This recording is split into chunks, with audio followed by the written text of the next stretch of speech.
इसी तरह से दूसरा एक वेग है छींक। कभी मत रोकिए इसको, लेकिन जबरदस्ती छींकने की भी कोशिश मत करिए। छींक आए तो रोकिए मत, जबरदस्ती छींकने की कोशिश मत करिए। जबरदस्ती कोशिश अगर करेंगे तो उन्होंने एक सूची दिया है भागवत जी ने कि 13-14 रोग आएंगे आपको अगर जबरदस्ती छींक लेंगे तो। इसलिए छींक आ रही है, सहज रूप से छींकिए, रोकिए मत उसको।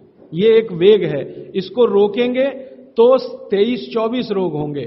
जबरदस्ती छींकने की कोशिश करेंगे तो 13-14 के आसपास रोग होंगे।